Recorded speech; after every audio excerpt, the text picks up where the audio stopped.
자, 471페이지를 보도록 하겠습니다. 포론의 외화거래라고 나와 있습니다. 외화거래.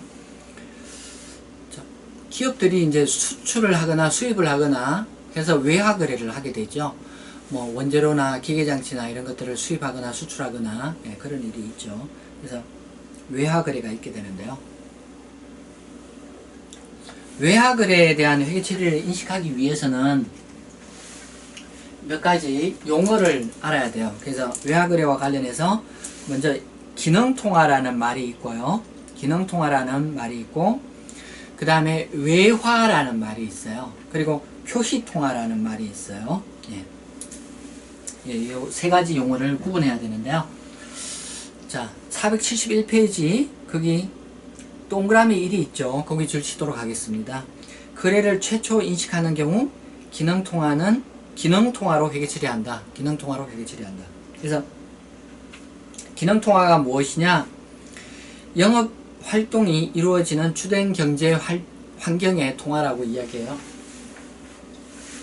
자, 거기 그 박스에 기능통화를 결정할 때는 다음 사항을 고려한다 이렇게 되어 있어요. 이게 주관식 시험에 쓰라고 나왔었거든요. 그래서 이 기능통화가 굉장히 중요한 이야기예요. 이게 실무적으로도 굉장히 중요한 이야기거든요. 자, 그래서 기능통화를 결정할 때 뭐를 팩트로 봐서 결정을 하느냐? 재화 등 공급 가격에 주로 영향을 미치는 통화가 무엇이냐? 경쟁 요인과 법규가 있는 국가의 통화. 세 번째로 재료비, 노무비 등의 원가에 영향을 미치는 통화. 그래서 주로 이 세 요소를 봐야 돼요. 이게 좀 기억하기 어렵죠? 471페이지 아래쪽에 그림으로 제가 그려놨어요. 그래서 기업이 있으면은 그 인풋 요소에 영향을 미치는 통화. 인풋 요소 어떤 게 있나요? 기업이 뭐 노무비도 지출해야 되고 원재료도 구매해야 되고 이런 인풋 요소에 영향을 미치는 통화가 무엇이냐?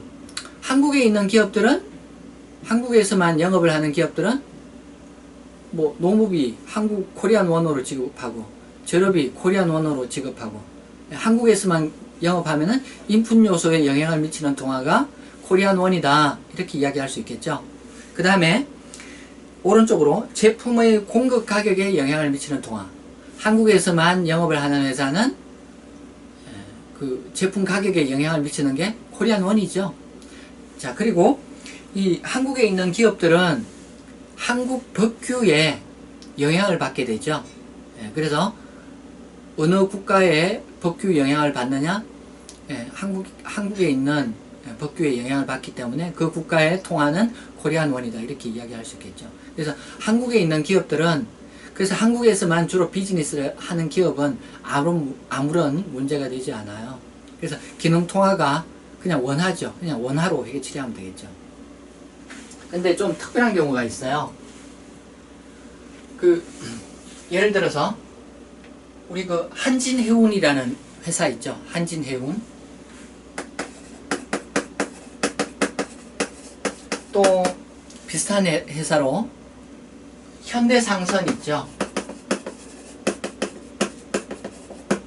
SK해운 있죠. 이런 회사들. 자, 이런 회사들은 전 세계에 이렇게 컨테이너 화물선이나 뭐 그런 아주 큰 화물선을 영업으로 하는데, 실어다 주는 또는 싣고 오는 그런 영업을 하는데, 전 세계를 돌아다니면서 영업을 하죠. 그래서 전 세계를 돌아다니면서 기름값을 지출하고, 그리고 인력들에 대한 급여를 지출하고 그렇게 하죠. 그래서 이런 해운 회사들은 재료비나 노무비에 영향을 미치는 통화가 주로 뭐냐 하면은, 한국에 있는 시간은 별로 안 되고 주로 세계를 돌아다니기 때문에 US 달러가 재료비나 노무비에 영향을 미치는 주된 통화다 이렇게 이야기할 수 있어요. 그리고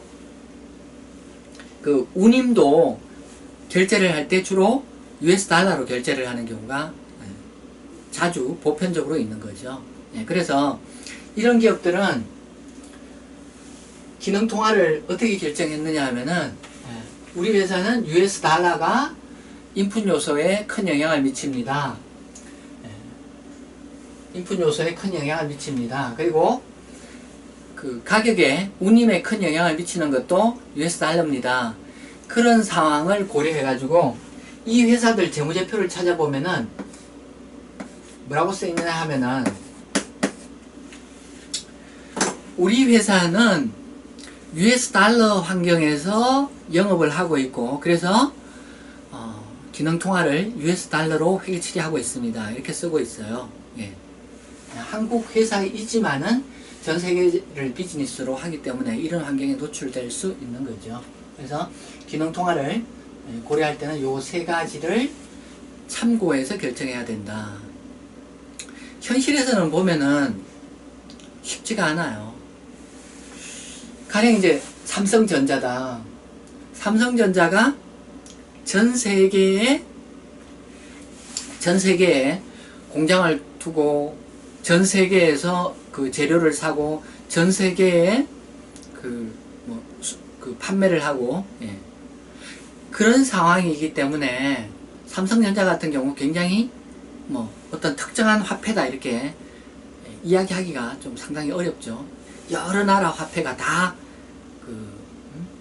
사용되기 때문에 어렵죠. 그래서 현실적으로는 이 판단이, 특히 이제 국내 영업도 하고 해외 영업도 하고 그런 비즈니스가 섞여 있는 경우에는 이 판단이 매우 어려운 그런 상황이다 이렇게 이야기할 수 있겠습니다. 그래서 이건 좀 특별한 상황이고요.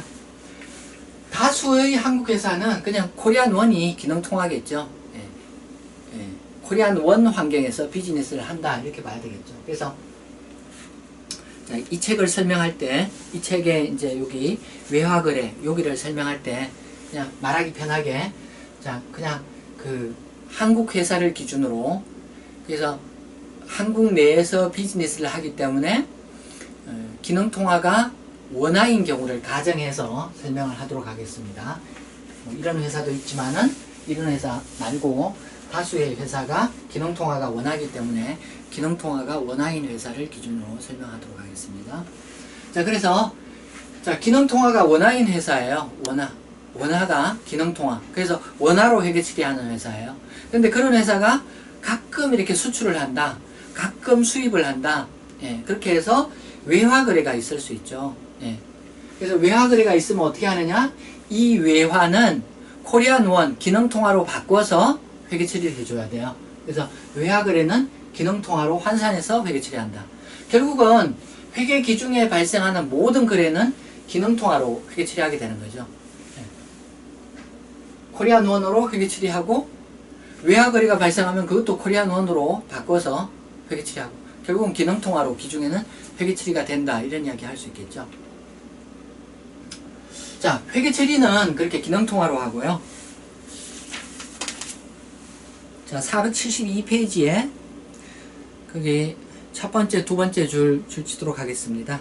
기능 통화 이외의 통화는 외화에 해당하는데 외화 거래를 최초 인식하는 경우 기능 통화로 환산해서 기록한다. 당연하죠.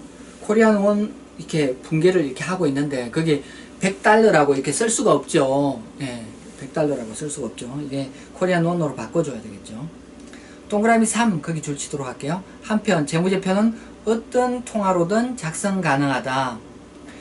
그리고 거기 아래 표시통화에서 재무제표를 표시할 때 사용하는 통화. 예. 자, 표시통화. 한국 기업들은 재무제표 만들 때 주로 코리안 원을 표시통화로 하는 재무제표를 만들죠. 예, 그 재무제표를 우리 한국국세청에도 갖다 주고 그 다음에 그 금융감독원에 공시도 하고 그렇게 사용을 하는 거죠. 예, 그렇습니다. 근데 이게 로컬 영업만 하는 기업이 어쩌다 보면은 미국에 있는 어디에다가 재무제표를 제출할 일이 있겠죠. 그럼 어떻게 해야 돼요? 코리안 원으로 만들어진 이것을 갖다 주면은 미국 정부 이용자가 이해 못하죠. 어떻게 해야 됩니까?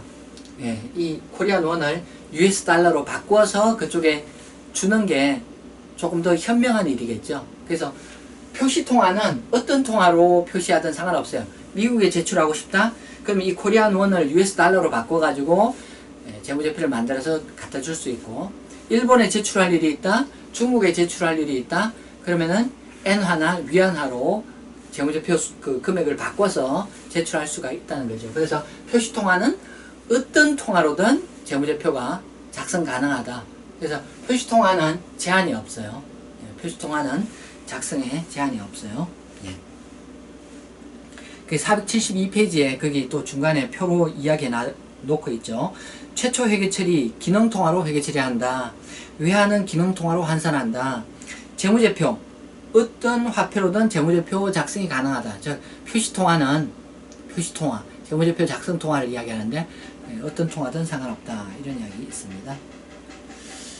자, 그 다음에 472페이지 외화 거래에서 사용되는 몇 가지 용어 정의에서 현물 환율이 있습니다. 그래서 그 날짜 거래가 이루어지는 날의 환율을 현물 환율이라고 이야기합니다. 마감 환율, 보고 기간 말 환율을 마감 환율. 가령 이제 12월 말 결산일이다. 그러면 12월 말 환율을 마감 환율이다 이야기하는 거죠. 화폐성 항목, 그 표시된 그 금액으로 돈을 주고받는 게 화폐성 항목이죠.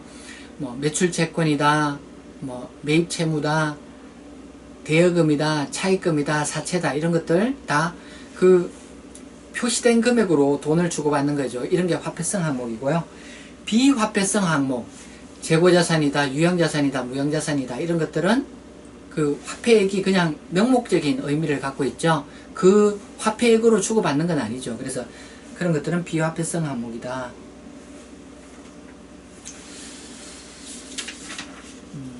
자, 그런 이야기 되겠고요.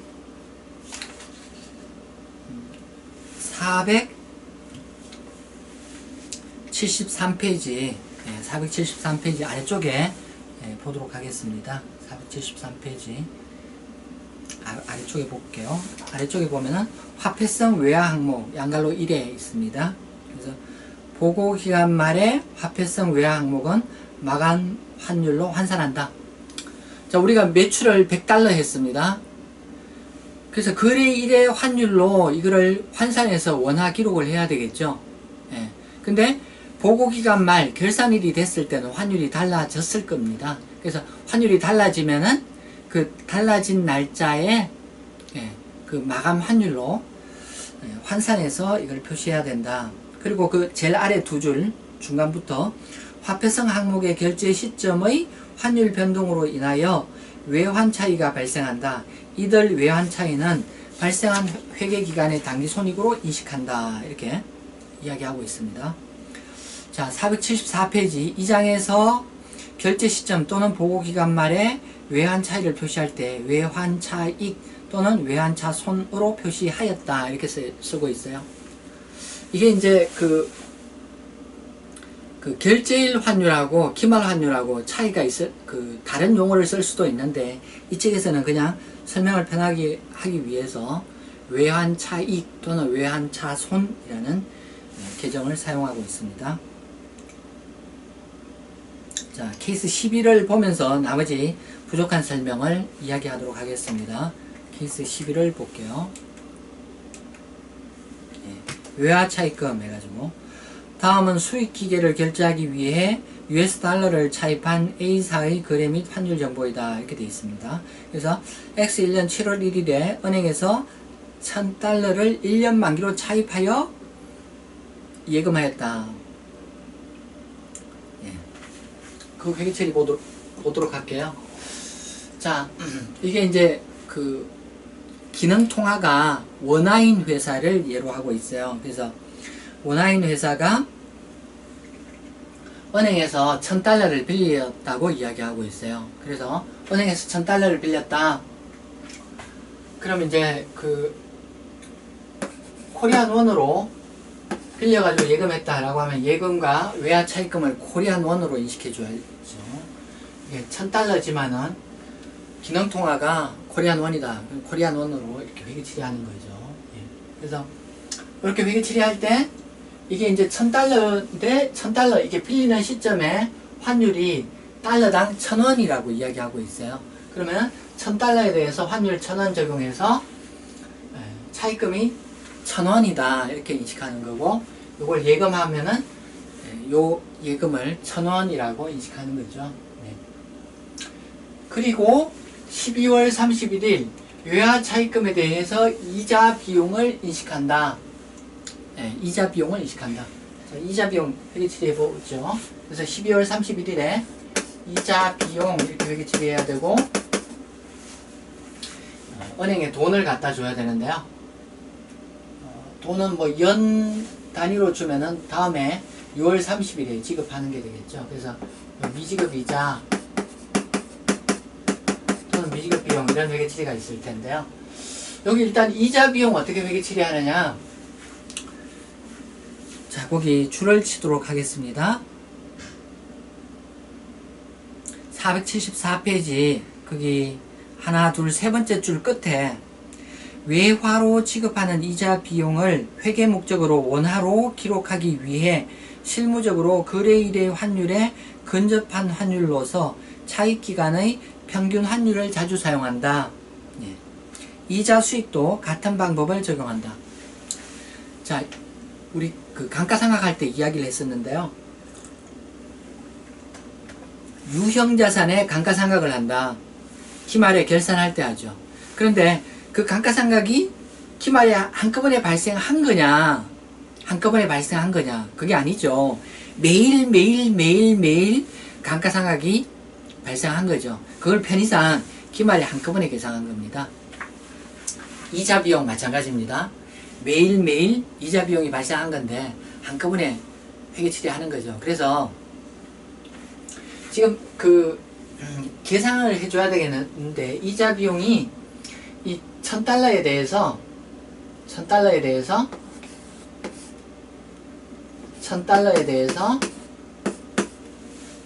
이자율이 20%인데 여기 이제 지금 7월 1일에 빌려가지고 12월 말이니까 6개월이니까 10% 하면 되겠죠. 10%인데 이렇게 하면 6개월 기간에 이자가 되죠.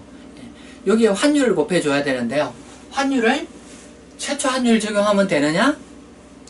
예, 이자 계산이 매일 일어나기 때문에 이 매일매일의 이자에 대한 환율을 적용해야 맞는 건데, 실무적으로 그렇게 안 하고 요 6개월에 대한 평균 환율을 적용해요. 그래서 평균 환율이라는 게 뭐냐 하면은 매일의 환율을 평균한 값이 평균 환율이에요. 그래서 매일의 환율을 평균한 값이 1,030원이다 라고 하면은 요 1,030원을 평균 환율을 이자 비용 계산하는데 적용을 해줘야 되겠어요. 왜냐하면 이자가 매일매일 발생하기 때문에 이렇게 계산해 줘야 돼요. 자, 그리고 여기 미지급 비용 계산해야 되는데, 우리가 은행에 이자를 갖다 낸다 라고 하면 은행은 어떤 환율을 적용한 이자를 달라고 하느냐 하면은 자기가 은행 자신이 받는 그 날짜의 환율을 적용한 돈을 달라고 이야기하죠. 그래서 여기 미지급 비용이라고 인식할 환율은 어떻게 되느냐, 평균 환율 1,030원 적용하면 안 되고, 요 결산일의 환율로 은행이 달라고 한다는 가정에서 이거를 1,040원 이 결산일 환율을 적용해서 미지급 비용 이렇게 인식해 줘야 되겠습니다. 자, 이렇게 하면 이게 차변 대변이 차이가 생기죠. 그래서 이 책에서는 이거를 외환차손 이렇게 대차 차이 금액을 외환차손이라고 표시하고 있습니다. 근데 이게 이제 책에 따라서 외화환산 손실 이렇게 표기할 수도 있습니다. 자, 이렇게 하면은 이자에 대한 회계 처리가 됐고요. 이제 차입금에 대한 회계 처리를 해줘야 되죠. 차입금이 이게 1,000달러 기준으로 되어 있거든요. 이거는 옛날 환율 적용된 거죠. 지금 환율이 1,040원에 가 있거든요. 그래서 1,040원 환율로 바꿔줘야 되는 거죠. 그래서 외화 차입금을 올려줘야 돼요. 얼마나 올려줘야 되느냐? 1,040원 환율로 바꿔줘야 돼요. 그래서 1,040원, 당초에 이게 1,000원 환율 적용, 1000원 환율 여기 적용했던 거죠. 그래서 1000원하고 1040원 차이만큼 외화 차입금을 변동시켜 줘야 되겠다는 거죠. 그리고 이것도 외환차손 또는 외화환산 손실, 네, 이렇게 반영해 주면 되겠습니다. 네. 자, 여기까지 했고요. 이제 다음에 6월 30일 또 보도록 할게요. 6월 30일에 또 이자 비용 계산하고, 그 다음에 또 여기 미지급 비용 틀어야 되겠죠. 네. 네, 미지급 비용 틀어야 되겠죠. 미지급 비용 틀 거는 얘를 A라고 하면은 요 A 값이 틀어져야 되겠죠. 네, A 값이 우리 틀어져야 되겠죠. 그 다음에 여기 이제 현금 지급해야 되겠죠. 네, 그래서 이자 비용 정산을 해보면은 이자 비용 나머지 6개월 기간에 대해서 1000달러에 대해서 나머지 6개월 10% 하면 될 거고, 여기 나머지 6개월에 대해서 1050원이 평균 환율이라고 이야기하고 있습니다. 그래서 1050원을 적용한 평균 환율에 의한 이자 비용을 계산해 줘야 될 거고요. 그 다음에 은행에 돈을 갖다 주는데, 이자를 갖다 주는데, 이게 빌린 1000달러에 대해서 20% 갖다 줘야 되죠. 근데 이때 적용할 환율은 은행이 이날짜 환율을 달라고 하겠죠. 이날짜 환율로 돈을 달라고 할 거기 때문에 여기 이제 1060원을 적용해서 지급할 돈이 계산돼야 되겠고요. 이렇게 하면 환율이 계속 올라갔기 때문에 여기에 외환차손이 또 생길 거예요. 외환차손 또는 외환환산 손실을 대차 차이만큼 이렇게 반영해 주면 되겠습니다. 그렇게 해서 케이스 11 외화 차입금에 대한 회계 처리를 받습니다. 이제 그 475페이지에 외화 사채에 대해서 476페이지의 케이스를 보면서 또 이게 생각을 해보도록 하겠습니다.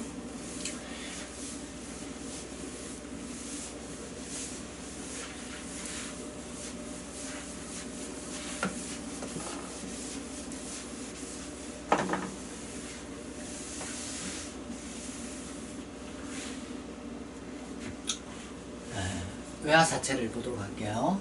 그래서 476페이지 케이스 상사는 일본에서 다음과 같은 외화사채를 X1년 1월 1일에 발행하였다.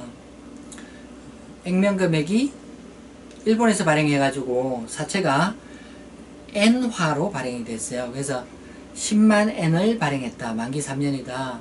액면 이자율이 연 10%다. 매년 말 이자 지급 조건이다. 발행 시점 시장 이자율이 12%였다. 발행 금액 95196N이었다. 이 돈 어떻게 계산했겠어요? 액면 이자가 10,000N씩 3년간 지급되죠. 그래서 10,000N, 그 다음에 10만엔, 이거를 그 발행 시점의 시장 이자율 12%로 할인하면은 95196 이렇게 계산이 되겠습니다. 그래서 이렇게 계산을 했다. 이렇게 되어 있고요. 거기 환율 보면은, 거기 환율 주의하셔야 되겠어요. 여기 보면은 환율이 100N당 원화금액 이렇게 돼 있어요. 100N당 원화금액. 우리 외환은행이나 이런 그 사이트에서 환율 정보를 보면은 US 달러 또는 유로화 이런 것들 보면은 다 그 1달러당 코리안 원 얼마, 1유로당 코리안 원 얼마 이렇게 돼 있는데, 이 일본 엔화는 100엔당 얼마 이렇게 돼 있어요. 100엔당 얼마. 가령 거기 100엔당 1월 초에 1000원이다 이렇게 돼 있어요. 간단히 생각하면은 1엔당 10원이다 이렇게 생각하면 되죠. 그래서 환율 정보가 엔화 같은 경우는 조금 다르게 표시된다. 이 점에 유의해 주셔야 되겠고요. 네.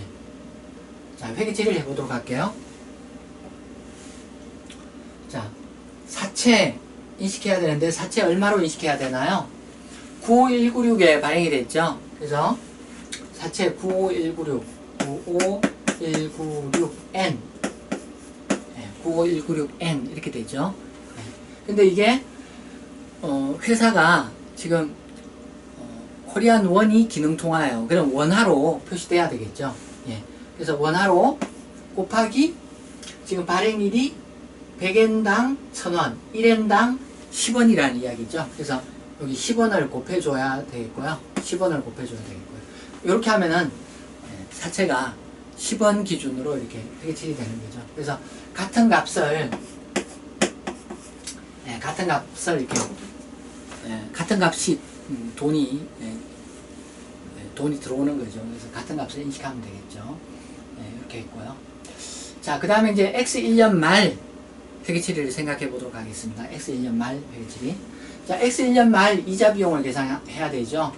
자, 이자 비용은 저 10만원에 대해서 이자 지급하는 거죠. 그래서 10만원에 대해서 10%니까 그냥 이걸 그냥 그 만엔이라고 보면 되겠네요. 10만원에 대해서 곱하기 10%. 그래서 만엔에 대해서 여기 이자 N화 기준의 이자죠. 근데 이자 비용은 연평균으로 계속 발생하는 거죠. 그래서 여기 1년 동안 평균 환율이 얼마냐? 이렇게 1N 기준으로 10.5원이에요. 그래서 10.5원을 곱해주면 되겠죠. 10.5원을 곱해주면 되겠다는 거죠. 자, 그 다음에 이제 지급해야 되죠. 그 이자를 실제 지급해야 되는데, 이자는 어떻게 계산되느냐? 이자는 여기 10만 N, 여기 틀렸네. 여기 지금 지급하는 돈이 그런 거죠. 지급하는 돈이 10만 N에 대해서 10% 적용해서 만 N이고, 이 지급은 그 지급하는 날짜의 환율로 달라고 하겠죠. 그래서 이게 1엔에 대해서 11원이 되겠죠. 1엔에 대해서 11원 이렇게 계산될 거고요. 여기 이자 비용이라고 계산할 거는 이게 지금 발행금이 95196N이에요. 그러면은 요게 95196N에 12%를 적용한 95196 곱하기 0.12 11424 앞에서 봤던 숫자인데 11424N을 이자 비용으로 인식해야 되겠죠. 근데 이게 유이자에 대해서 평균 환율이 10.5이기 때문에 10.5를 이렇게 곱해줘야 되겠어요. 10.5를 곱해서 계산을 해줘야 되겠고요. 그리고 이제 이렇게 하면은 여기 유효이자에 의해서 이자 비용 계산하고 그 다음에 액면이자 지급할 게 있고 대차 차이를 사채 상가액으로 계산한다. 우리 배웠죠. 그래서 사채 상가액이 얼마가 되느냐? 만엔하고 11,424N하고 두 개의 차이 1424만큼 사채가 상각되죠. 사채가 상각되는데 얘는 무슨 환율 적용해 줘야 돼요? 당초 얘가 10원 기준으로 당초 10원 기준으로 인식을 하고 있었죠. 그래서 10원 기준으로 인식하고 있었기 때문에 얘를 조정해 주는 회계 처리가 필요하겠어요. 그리고 대차 차이를 왼쪽에 생겨나 보네요. 외환자손 이렇게 해줘야 되겠죠. 자, 그러면 이자 비용 계산이 됐고요. 이제 사채에 대한 회계 처리를 해줘야 되겠습니다. 그래서 사채에 대한 회계 처리는 사채가 제로 시점에 95196이 10원 기준으로 계산됐었죠. 10원 기준으로. 10원 기준으로 계산됐는데 이제 이 돈이 11원 기준으로 이 숫자가 수정돼야 되겠죠. 11원 기준으로. 그리고 여기 95196이 1424만큼 조정돼 가지고 숫자가 바뀌죠. 그래서 요걸 다 감안해야 되겠죠. 그래서 95196 더하기 1424 이렇게 하면 조정된 N화 사채 N화 기준의 금액이 되고요. 여기에 대해서 이게 지금 10원 기준으로 환율 10원 기준으로 표시가 되어 있는데 이거를 11원 기준으로 옮겨줘야 되죠. 그러면 이게 곱하기 11원 빼기 10원 한 그만큼 사채를 변동시켜줘야 되고 같은 값으로 상대 과목은 외환자손 이렇게 표시가 되겠죠. 예, 거기까지 봤고요. 예. 그래서 이제 지금 이제 외화 차입금, 그 다음에 외화 사채, 예, 두 개를 봤는데, 이게 화폐성 외화 항목이기 때문에 기말에는 기말 환율로 환산해 줘야 된다. 예, 그 점이 예, 우리가 공부했던 내용이죠. 자, 이제 477페이지 보도록 하겠습니다. 예. 477페이지에 그 양갈로 이 역사적 원가로 측정하는 비화폐성 외화 항목, 거기 줄치도록 하겠습니다. 해외 지점이 보유하는 원가 모형의 유형자산과 같이 역사적 원가로 측정하는 비화폐성 외화 항목은 거래일 환율로 환산한다. 예. 거래일 환율로 환산한다? 이 말이 무슨 말일까요? 이미 거래일에 그 거래일 환율로 그 장부에 반영하고 있는데 지금 보고기간 말에 거래일 환율로 환산한다? 예, 이 말은 기말에 별도로 환산을 안 한다는 그런 말이에요. 그래서 최초에 인식한 금액 그대로 둔다는 거죠. 예. 이게 무슨 말인지 478페이지 케이스 13을 보도록 하겠습니다.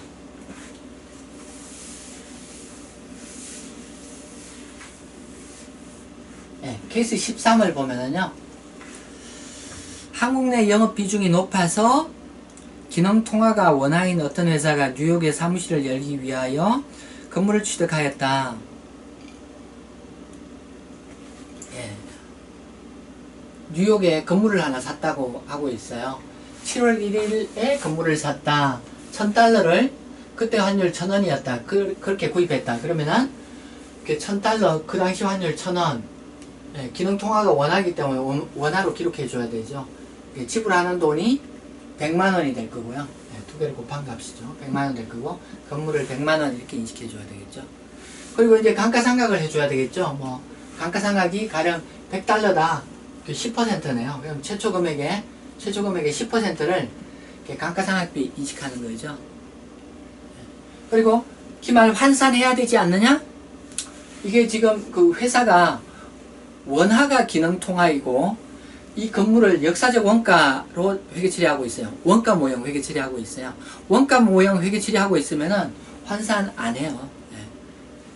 이게 원가 모형, 역사적 원가로 측정하는 그런 경우는 환산을 하지 않습니다. 왜냐? 이게 비화폐성 항목이기 때문에. 역사적 원가로 측정하는 비화폐성 항목은 기말에 환산하지 않는다.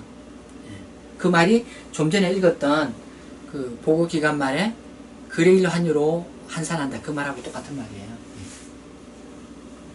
그렇게 되는 거죠. 그리고 이거를 뭐 결산이 끝난 닷새 후인 X2년 1월 5일에 960불에 처분했다. 닷새가 감가상각을 해야 되는데 추가 감가상각비는 미미해서 감가상각은 생략한다.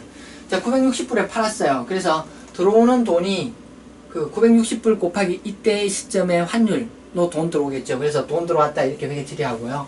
그 다음에 건물을 드러내야 되겠죠. 건물 100만원으로 인식되고 있고 감가상각 누계 인식한 게 있어요. 이걸 각각 드러내면 되죠. 그래서 이렇게 하면은 건물 장부 금액을 드러내는 결과가 되고요. 들어온 돈하고 드러내는 장부 금액 두 개의 차이를 유형자산 처분 손익으로 인식해 줘야 되겠죠. 그래서 여기는 그 차이를 처분 이익이라고 인식하고 있습니다. 그래서 여기 이제 유형자산 처분 손익에는 환율 변동 효과도 포함되어 있다. 환율이 바뀌어가지고 요 돈 들어온다 이 측면도 있는 거죠. 환율이 지금 최초에 1000원에 취득했는데 얘가 그 처분하는 시점에 그 환율이 1044원으로 바뀌었기 때문에 요 처분 시점의 처분 손익이라는 거는 순수한 그 1000원 기준으로 환율 1000원 기준으로 건물 가격이 올랐다 이런 부분도 있을 거고요. 1000원 기준으로 건물 가격이 장부금액 900달러가 이렇게 960으로 올랐으니까 그 순수하게 1000원 기준으로 올랐다 그런 부분도 있을 거고 그 다음에 환율이 변동된 부분도 있을 텐데 그걸 구분하지 않고 그냥 몽땅 유형자산 처분 이익 이렇게 몰아서 회계 처리한다는 거죠.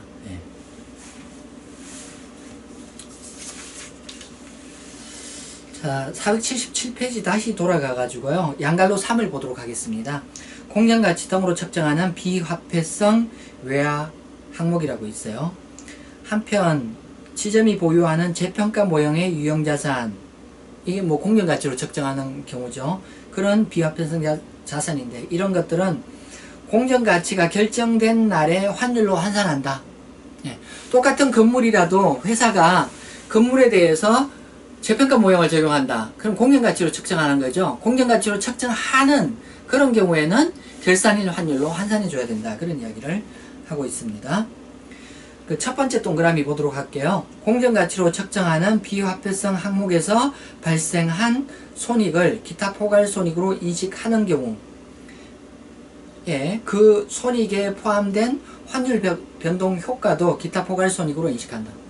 아까 처분손익하고 같은 말이에요. 그래서 그 공정가치 평가에 대한 그 평가손익, 뭐 OCI 금액이든 아니면 당기손익에 반영하는 금액이든 그거를 환율 변동 손익을 별도로 구분하지 않고, 예, 그 평가손익에 다 반영한다. 그런 말이에요.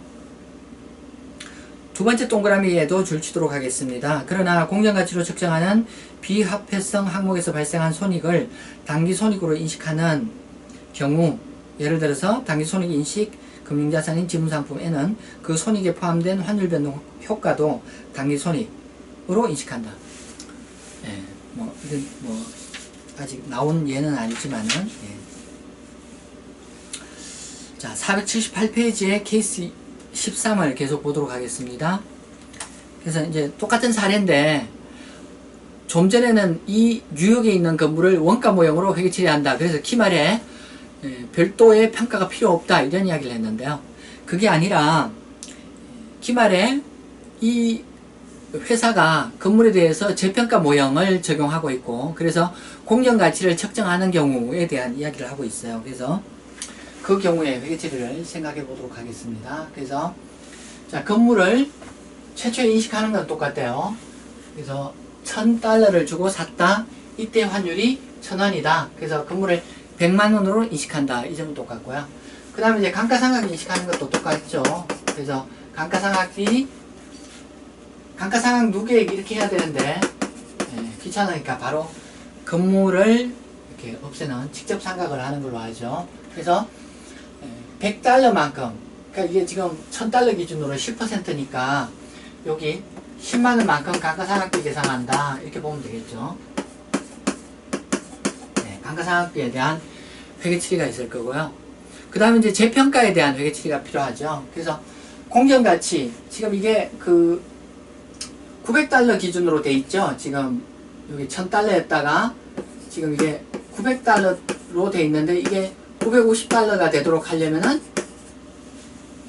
예, 재평가 모형이기 때문에 $950 공정가치로 변동시키기 위해서는 이 건물을 올려줘야 되죠. 예, 건물을 올려줘야 돼요. 그리고 이걸 OCI 플러스 금액으로 인식해줘야 되겠죠. 네. 그래서 이렇게 해줘야 되는데, 지금 그 $50 올라간 거죠. $50? 달러 기준으로 $50 올라갔어요. $50 올라갔어요. 그래서 이렇게 $50 올라간 거를 반영해 줘야 되는데요. $50 올라간 거를 반영해 줘야 되는데, 이게 지금 건물을, 이게 지금 그 환산도 생각해야 되기 때문에 한꺼번에 회계 처리를 하면은, 자, $950, 지금 결산일 환율이 얼마냐? 결산일 환율이 1040원이에요. 그래서 여기 곱하기 1040원. 네, 1040원. 근데 요 직전 금액이 얼마냐? 직전 금액이 얼마냐? 직전 금액이 $900죠. 네, $900고 환율 얼마로 돼 있어요? 1000원으로 돼 있죠. 네. 그래서 요 차이만큼 올려주면 어떻게 돼요? 그럼 결국 $950, 그 다음에 1040원 환율로 바뀌게 되죠. 예. 그래서 이렇게 반영해 준다는 거예요.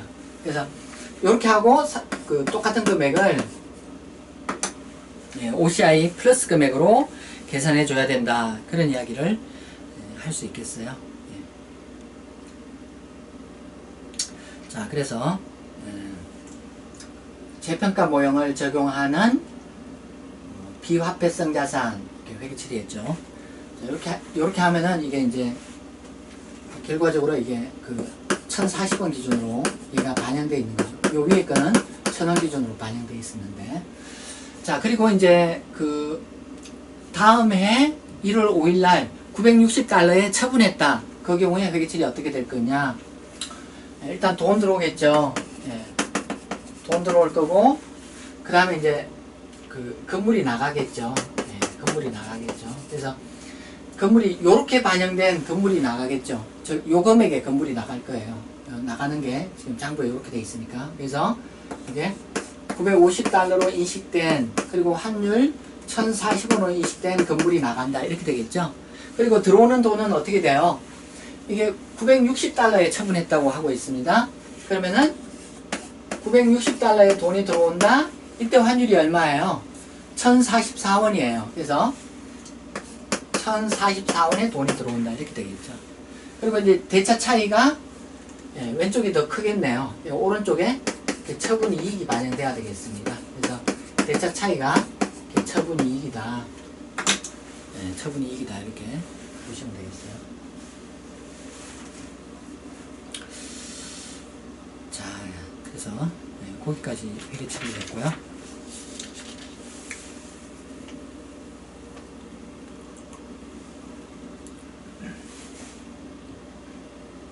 이제 480페이지 보도록 하겠습니다. 480페이지.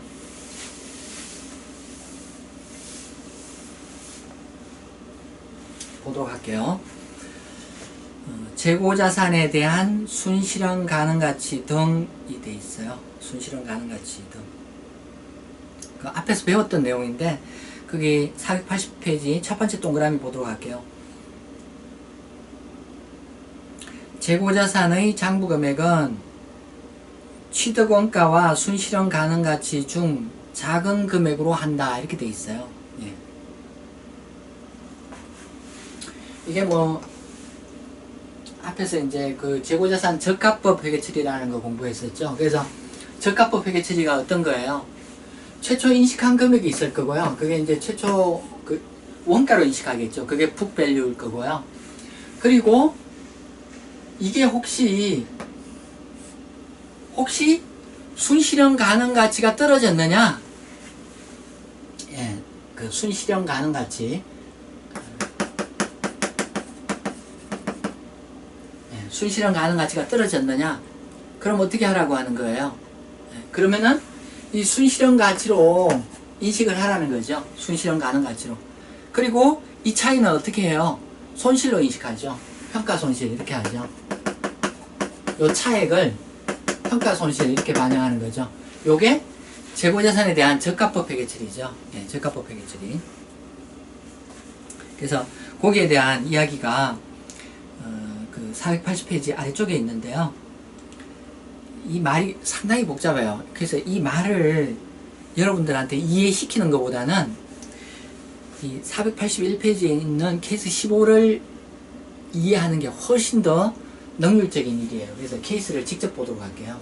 자, 지금 요 지식을 백그라운드로 해가지고 케이스 15를 보면은 호주에서 X1년 7월 1일에 수입한 재고자산의 취득원가는 AUD, 이게 호주 달러 이야기예요. 호주 달러로 1000달러였다. 당시 현행 환율이 1000원이었다. 요구사항, 단기 보고기간 말 12월 31일 순실현 가능 가치가 각각 다음과 같은 경우 정리분계를 제시하시오. 1. 순실현 가능 가치가 AUD 970원, 호주 달러 970원인 경우. 그래서 최초에 인식한 금액이 1000원이에요. 1000원. 근데 기말에 그 이 재고자산의 가치가 순실현 가능 가치가 970원, 970달러라고 이야기해요. 이 물건이 아마 뭐 호주에서 수입한 캥거루 같은 거, 캥거루 가죽 같은 건가 봐요. 캥거루 가죽은 한국 시장에서 시장 가격이었고 호주의 그 시장 가격이 얼마인지 이렇게 참조해야 그 가격이 확인되는 거죠. 그래서 지금 이 그 기말 순실현 가능 가치가 호주 달러로 돼 있는 거 보니까 이게 뭐 호주에서 거래되고 있는 캥거루 가죽이다 이렇게 생각하면 편하겠어요. 그래서 캥거루 가죽이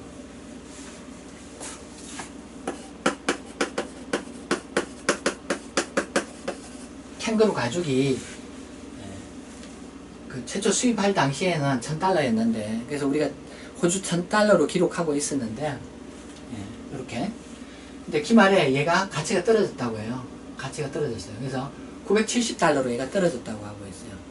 그러면은 요 $1,000하고 $970 $1,000, $970 요 조건에 해당되고 그럼 $30만큼 평가 손실 인식해야 된다 이렇게 생각할 수 있는데요. 근데 환율에 따라서 얘가 달라질 수 있는 상황이에요. 환산한 금액을 보면은 최초에 얘가 100만원 인식했었거든요. 근데 순실현 가능가치 기말의 환율이 1,040원으로 오르는 바람에 100만원보다 더 큰 금액이에요. 그래서 요 조건이 아니라는 거죠. 그래서 평가 손실 인식할 게 없어요. 왜냐하면은 기말 금액이 더 크기 때문에 평가 손실이 발생했느냐? 그거 아니다는 거예요. 기말 순실현 가능 가치가 크기 때문에 평가 손실이 발생하지 않았고 그렇다면 그냥 요 장부 금액 요대로 유지하면 되겠다. 그래서 얘는 회계칠이 없는 거죠. 그냥 요 100만원으로 그냥 계속 기표하고 있으면 되는 거죠. 자, 그런데 이제 경우 두 번째 보도록 할게요. 자, 최초에 호주 $1,000 환산해서 100만원이다 이렇게 인식했어요. 순실현 가능 가치 환산했을 때 946400 떨어졌어요. 떨어졌으면 순실현 가능 가치가 떨어지면 떨어진 금액 얘를 장부 금액으로 바꿔줘야 되겠죠. 장부 금액을 여기서 이렇게 수정해 줘야 되겠어요. 그래서 요 차이만큼 차이가 얼마예요? 차이가 53600인데요. 53600만큼 다운된 거죠. 그래서 재고자산을 53600만큼 이렇게 드러내야 되겠어요. 같은 값을 이렇게 드러내야 되겠죠. 드러내고 이거를 평가 손실로 같은 값을 반영하면 되겠다는 거죠. 그래서 이렇게 하면은 순실현 가능 가치로 재고자산이 수정되죠. 그래서 단순히 호주 달러가 떨어졌다고 얘를 평가 손실 인식하느냐 그건 아니고요. 환산한 값에 따라 틀려요. 환산한 값이 떨어졌느냐 그러면은 요 경우 되겠죠. 떨어진 값으로 재고자산을 평가 손실 인식해 줘야 된다. 그런 이야기 되겠습니다. 그 480페이지로 다시 돌아가서요. 이제 내용을 이해하셨을 테니까 그 기준서에 있는 말들을 좀 보면은요. 거기 480페이지 아래쪽에 표가 있고 표 위에 있는 내용을 보면은요.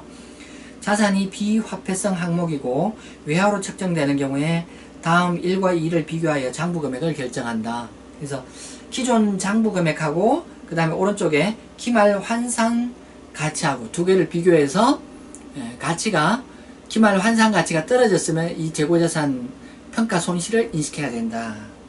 그런 이야기 되겠어요. 여기까지 해서 제11장 금융부채를 마치도록 하겠습니다.